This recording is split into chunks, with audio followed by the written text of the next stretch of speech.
day at the races here in Maryland. Welcome, one and all. Keith Busel and I getting you started. And we gave you, Keith at least gave you a little bit of a tip yesterday, a bigger long shot.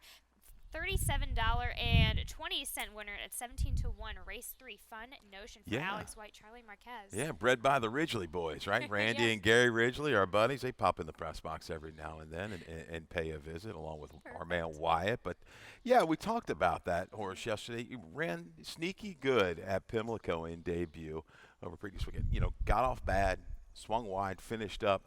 And one thing I kind of stress upon when doing these selections, we talk about it. If I've got 4 horses there and there's something lurking in those picks, 6, 8, 10, 12, 15, 20 to 1, make sure you bet a couple dollars to win in place on those horses. If you box the 4, you had the exacted pay very good, like 170, 180.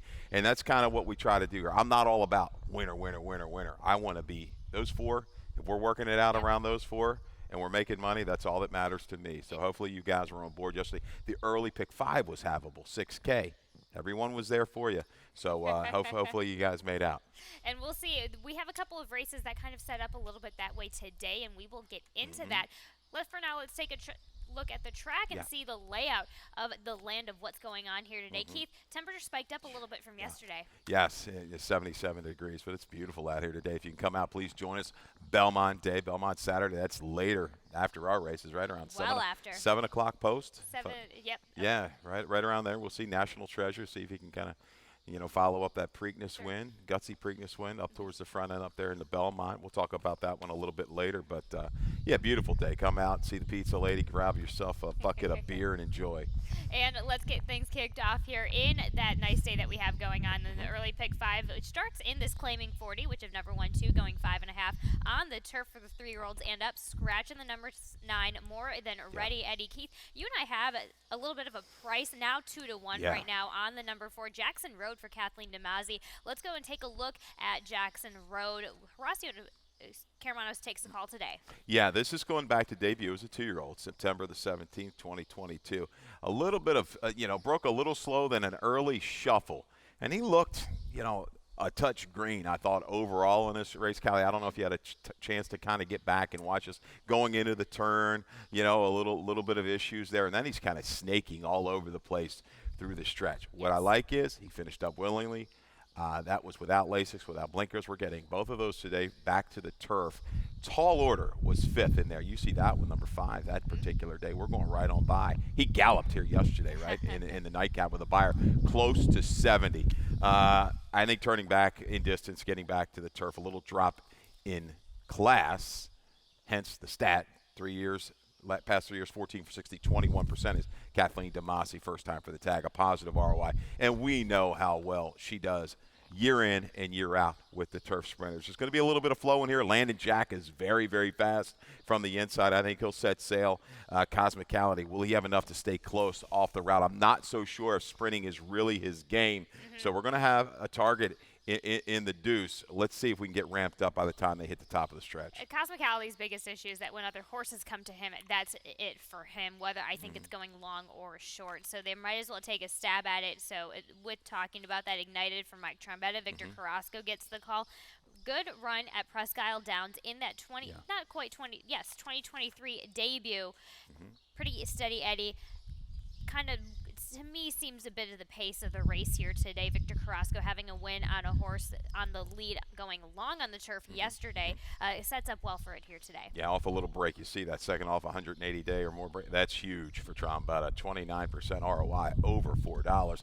This one looks like maybe the one you can trust. It should show speed, could stalk, proven figures over the turf course, probably the top sprint number on the grass here for Ignited. It's certainly going to warrant a lot of play here. Tough to dismiss, and your exactus tries is super. Little horse I thought would be a little bit of a shot. The 7 Flight of Bourbon, owned by Mallet Stables. Love the name here. Crab season coming right along. Hasn't been seen since last summer, all since July the 15th. Really good debut. You see the short comment. Rated outside, just moved by without much asking. Got asked upper stretch and kicked away.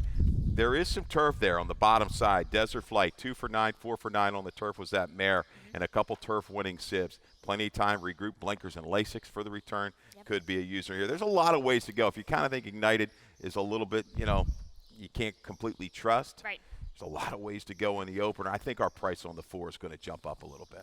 I agree. I think as well. But that race kind of sets up the rest of the race that we have going on, rest of the race card that we have going on. Excuse me. Let's talk about your early pick 4 ticket, which does kick off, of course, right after the first race every day. No single again today, Keith. Yeah, we had the horses yesterday. Just again, handicapping and then putting together the ticket. That separates. Yep. That's where I'm really an idiot a lot of times. I just don't. I just cannot quite structure things just right. Maybe the bankroll's a little light, and we try to tweak some things, and you get burned that way. But $18 here, too deep to get you started with the 4 and the 5 in race number 2 with Hot Looking Royal and Performance Anxiety. Race 3 with the 4 and the 6. Happy Clouds, Liquidator. They kind of look like the two hide right away. We'll probably zip out there. We'll see how far she can go. 7/8 might be a touch too far. Race 4, 1, 2, and 8. Eileen Philo, I'm going to chase again. Susan Cooney, come on, one time at a little bit of a price. And race 5 with the 2, 3, and 5 key scratches. It's unfortunate. I really like the looks of this race. Race number 5, the 3-year-olds, other than scratch the 1, eldest son, and the 6 that away. We'll wait for another day for those two. They're both talented. But there's your early pick 4 ticket. $18, add if you like. Don't listen to this man when he calls himself an idiot. He just is critical on himself and is selling himself short here. And let's start with that first leg in the early pick 4. In this claiming 10,000, which have never won 3, going 7 furlongs on the dirt for the girls, 3 years old and up. Scratch in the number 6, Mo Fire. Keith, you have the number 4 on top. This is Hot Looking Royal for Annette Eubanks. Angel Cruz gets the call. Just tried out at Pimlico off of a little bit of a break.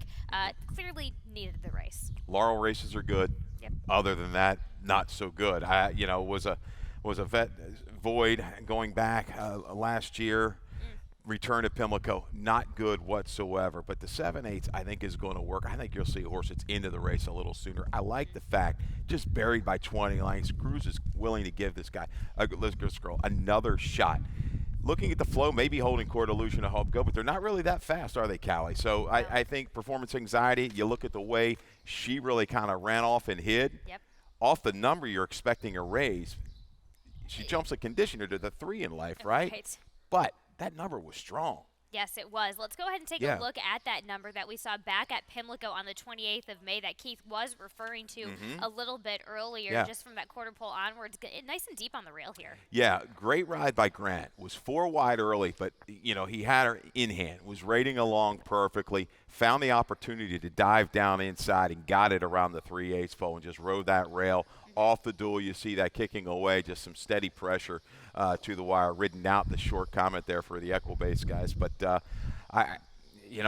she brings this effort back, it's over. They're running for second. It just hence. That for 10, it looks like a kind of like, say, here you go. It's right. Maybe they can win and lose. We'll see. Easy peasy. You also have holding court underneath as well as the 3. But Kieran McGee, Axel Concepcion coming off of a win last out. Kieran McGee winning 2 in a row, winning last race, 19 for 76 as of late. Absolutely. A user going to be, I think, has to be put into the race early here today. Race number 3 is an allowance optional, claiming 62.5, going 7 furlongs on the dirt for the straight 3-year-old filly. Scratch in the number 3, Miss Fussy Pants. And you and I flip-flop. You have you have Liquidator on top. I have Happy Clouds on top. Let's go ahead and take a look at that race with Happy Clouds and Liquidator back on the 14th. Yeah, looking at the 14th. This is at 6 furlongs. And Liquidator, caught in between horses there, turning for home, battling, maybe did a little bit more of the dirty work. Happy Clouds just sat patiently. Really good ride here by Boca Chica for Anthony Ferrier and company. Shifts out, swings wide, and says, see you later, going to roll right on by. But Liquidator hangs in there. She's tough. She works at this distance. I think, again, things might not be as difficult for her on the front end. She gets the jump, I believe, on Happy Clouds. Tries to hold her off today. I agree with that. I agree. As long as Happy Clouds just seems to always get the better trip and always kind of just is stalking Liquidator every time. So that's kind of what I see happening today. Okay. But regardless, you can't ignore either of those in that race number 3. Race number 4 kicks off the Rainbow Pick 6. I'm going to try a stab at this structure here today. Okay. It's a structure I kind of like to go by where you go wide in a couple of races and you go short in a couple of races. Like in race number 8, let's just get right to it. With me, because I really delved into some of the breeding and some of the connections within a couple of these runners now in honor of Belmont being a 1.5 miles on the dirt. We have one, and race 8 is a 1.5 miles on the turf. So Interesting setup there. I can't wait to get your thoughts on that a bit later, Keith. Race number 9 is where I go single. Instead of 6 wide, I go ahead and single and watch me disappear. Race number 7, 2 deep with the 1 and the 6, Tam Char and Haley B. Why not? 3, 6, and 12. They're in race at number 6. Our jackpot super high 5. My top selection being the number 3. I think yours is as well. Can't wait to get into that. Race number 5, I go 2 deep. Great. Running River Contempt. We have a video on Contempt in a bit. And let's go ahead and get back to race number 4, where I go 138 in this allowance, going 5.5 on the turf for the girls 3 years old and up. If we can go ahead and discuss the number 8, Money's Worth, who you and I both have on top. Graham Motion, Victor Carrasco gets the call. Just ran at Pimlico well for the first time on the turf last time out. Yeah, a little hiccup here going a mile. To the turf, we thought the breeding was going to suggest turf was just going to be fine. Kendall, a horse that's been a decent turf sprinter, got a really good trip from an outer post. Going to have to do it again. Right. You know, going to be able to drop in. Like the way she finished up. A couple of horses in here that are close, that are really close. But I think she might possibly bring the best finish. Unless Island Philo can get a clean run. I think her run might be the strongest if she can kind of find a clear run. You look at it last time. Forced in, steady start. The time before, caught wide against that speed favoring turf course at Pimlico.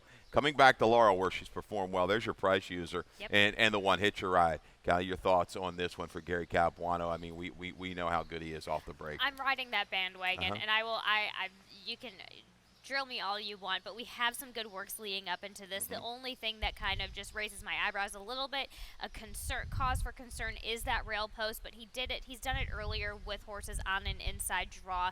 I think returning, just cutting to the chase, returning her back to the turf instead of trying to finagle with the dirt situation, I think is the right move, and what kind of gives me confidence for this one today. Yeah, a little interesting. You go back on our page, a little bit more speed on the dirt, and those turf races a little further off the pace.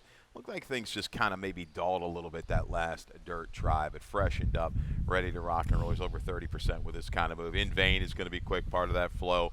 I think Gift of Gab will be close. Got off a little step slow there at Pimlico and still ran very well to the wire. So good little race there. It looks like you can trust the 8 and the 1, I think. If you're looking for a little value, want to try a shot, it would be the 2, Island Philo. I agree with that. So there we have some faith in Island Philo that continues, and we are going to check out this rest of the card after this commercial break. And they're off.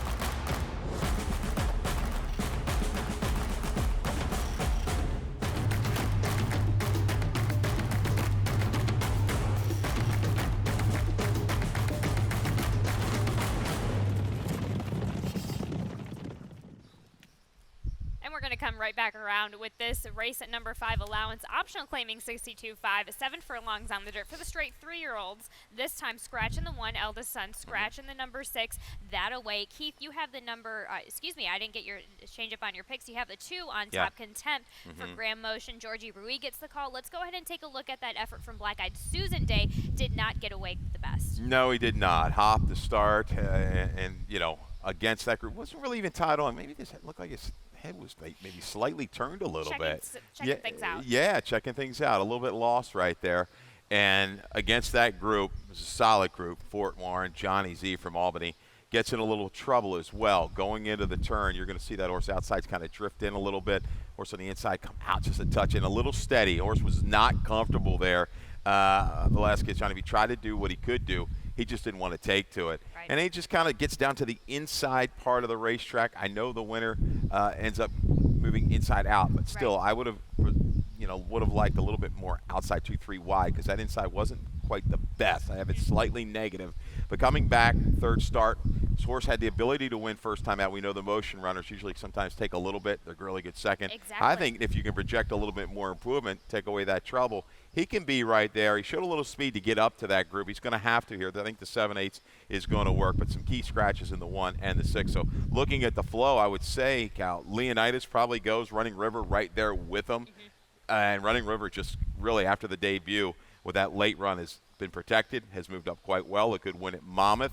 And looking at the family, extra ground shouldn't be a problem. There's some routers there. Beat a next out winner, came back around a 74.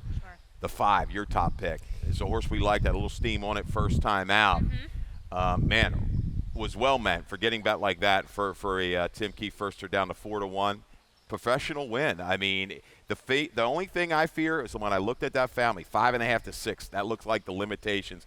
But with scratching that away, might have a little help here. He's going to have to make a move in the flow, but he looked very good winning, and he had a little left in the tank on that gallop out. Well, I took a look at that again, and then I'm taking a look at this field again, and I might be switching my picks around a little bit just due to the fact that you're jumping from a maiden claiming to allowance optional 62.5 in a group that I think can be managed, but well enough.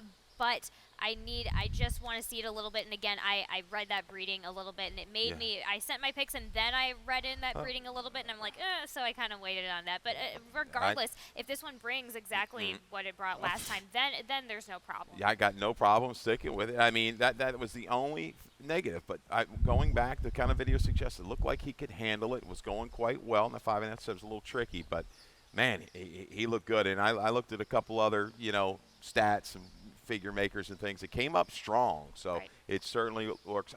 Contempt, though. Good family. We've seen that family. Loves Reason, a whole bunch of them behind it. But I think 7/8 is going to hit him right between the eyes. Then maybe I'll hold on to my taking a stab at Great Heavens there. 2-5-3-7 for Keith Fustel. Race number 6, of course, is that jackpot. Super high 5 race, and it does kick off with this maiden claiming 45, 5.5 on the turf for the girls, 3, 4, and 5. Keith, you have the number 3 on top as well as I do. Golden Heart, Gary Capuano, Axel Concepcion. I'll say it, a full to Flirtatious Lass who won in this kind of setup just a couple weeks ago. Look at you doing your homework. Here I thought I was going to come up with a good price play. And you ruined the party. Sorry. I'm changing picks. No. But you're right. Protected again off the break. And there's a couple other horses within that family that have won. Maybe it might have been a total of 3 of them on the turf. So, yeah, looking for value. We've got it here with Golden Heart. Take a little shot. And going to the turf work, there's a turf work on the page. There was only a couple horses that day, but one of them was Skylar's Sister. They might have worked in company. A couple lengths faster, a couple ticks faster than Skylar's Sister. We know is a turf winner. So there you go. Price shot, maybe not anymore in race 6 with the 3 Golden Heart. You also have Circle Home, Miguel Vera. That might come as a little bit more of a price since I have a feeling some money might come in on Golden Heart. But 6-1 right now, I could see that getting a little bit steeper in price. I like the cutback in distance on this one. Yeah, been away, off since July 4th of last year. Has run well. Off a break, sprinting on the grass. And we've seen this owner-trainer combo. They had a first or just gallop, right, at Pimlico not too long ago. So set up. I think there's going to be a little flow in here. Take out 2 sides of Love, who I thought was going to be the clear speed. So that takes a little speed out of there. But Circle Home should be well prepped, working really well at Pimlico. I think the rest of this field is going to work off a little bit of Lady Ensign for Mike Trombetta gets Victor Carrasco. Switching over to the turf, but Mike Trombetta has been kicking it up as of lately. A barn trend of 8 for 45 from dirt to turf. Another one. Took a lot of play for a barn that not a high percentage first out. So that always kind of wakes me up a little bit. They're going to go ahead and transition to the turf. They obviously looked at the breeding a little bit, suggest should be able to handle it. So, yeah, 3-8-6-2 for me. You've got the 12 in there. Talk about that one a little bit. I do. Quarantini, Sarah Nagel, Georgie Rui, they team up well together when they do come over. Sarah Nagel she's pretty strong, 32%, 7 for 22 with those sprint turfers. Not crazy bred for it. I'm really just going off the connections. I loved what I saw in one of her runners when she ran short on the turf back at Old Hilltop several weeks ago. So with the way that one looked, I'm going off of what I saw in my eye, a bit of a barn trend on top of that, Georgie. I think you can trust him ever so much on the turf, even with a first-time starter, 10-1 underneath. This is exactly what we talked about with the price that we had yesterday. This is the kind where if you want to go for a price underneath, that's how you make a little bit of money in race at number 6. Agreed. It's a bigger field. You can't take anything less than 3-1, 7-2 on anybody from a flat bet standpoint. I think in race number 6. Heck, so I'm going to try to with the 3.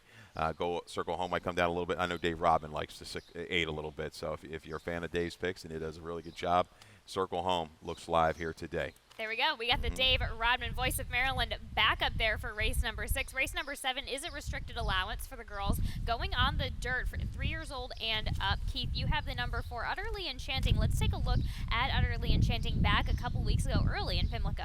Yeah. This is going to go second time off the claim, May 11th at Pimlico. 5 deep at the half. And was right along outside of horses and really starts getting asked here coming past the 5/16 to the quarter pole, responds to submerging and continues 5 wide on kind of a pretty much fair racetrack is what I have noted for May 11th at Pimlico, and just really responds here, charges down the center of the track, is going to win, going away by 3 and some change. Dancer's Melody is second, keys up with a horse by Dolce Chiara who's stepped up and has really improved. Utterly Enchanting, I know this looks like a big jump. I don't think it's a dramatic jump. I'm going to ride the form. Mancia, when he gets these horses going good, they can kind of hold form. Michael Sheffries and Mancia team up and do a really, really good job. It's a tough owner-trainer combo around here. They've been like that the last couple of years. So take a shot at a price, Utterly Enchanting. And Summer Odds. Summer Odds I always chase and chase. I think she's the legit closer. I think a lot of her chances are going to hinge on this 3-horse Moon Boots breaking and kind of going out there and battling with Tam Shar. Hallie B will slide into a good spot. Going to be too short of a price for me. I'll use her in the exact. I'm going to key around the 4 and the 5 in here. Always giving you some value there in a race, especially here in race number 7. As Keith Fusel goes 4-5-1-6. Race number 8 is going to be another allowance for the 3-year-olds and up. 1.5 miles on the turf. Here we go. This is where I went 6 wide with mine. So go ahead. Let's talk about your top selection. In the number 9, Awesome Man. I almost had this horse completely off my ticket just because I was so intrigued by some prices underneath. But Todd Wyatt, Forest Boyce, why not?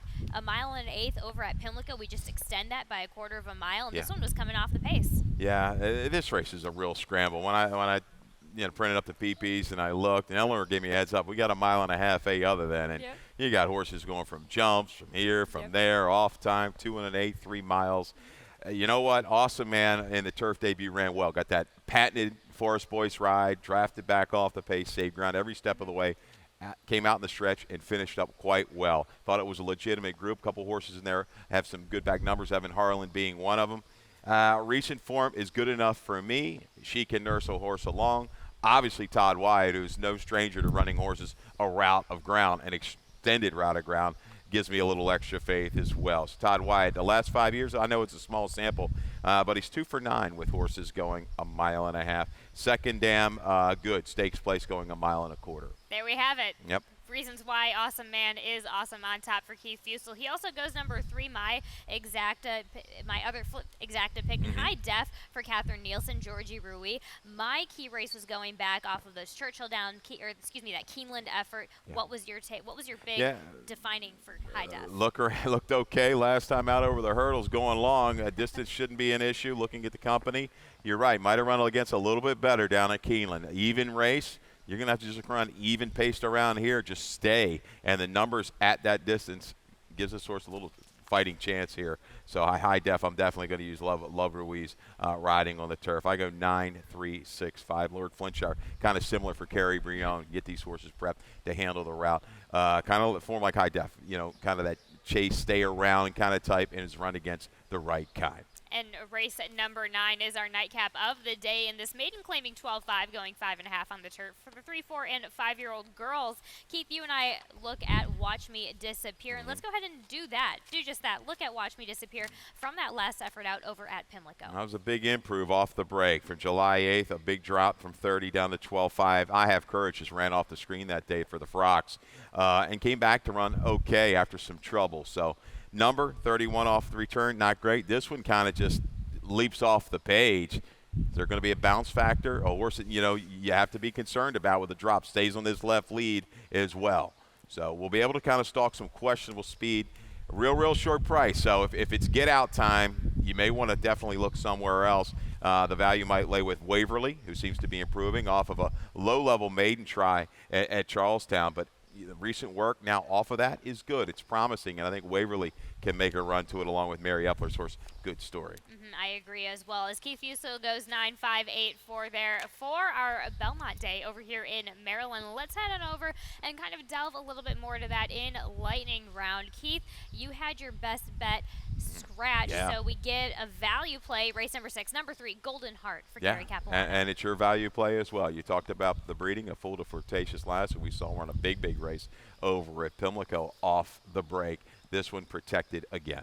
And let's also talk about it. I just mentioned it, but it is Belmont Day today over. Just taking a look, this is National Treasure, of course, winning a Preakness 148. Of course, he is 5-1 morning line for the Belmont here today. Keith, taking a look at your picks, or just taking a look at the field in general, anything that kind of jumps out at you? I don't see as any slam dunk. Again, it looks like I'm just kind of falling a little bit for a horse that's probably going to be overbet, so I may have to move elsewhere. I think Tapit Trice, I did not like him at all in the Derby. What happened to him was what I thought would happen. I mean, he would just kind of get bogged down early and never pick his feet up.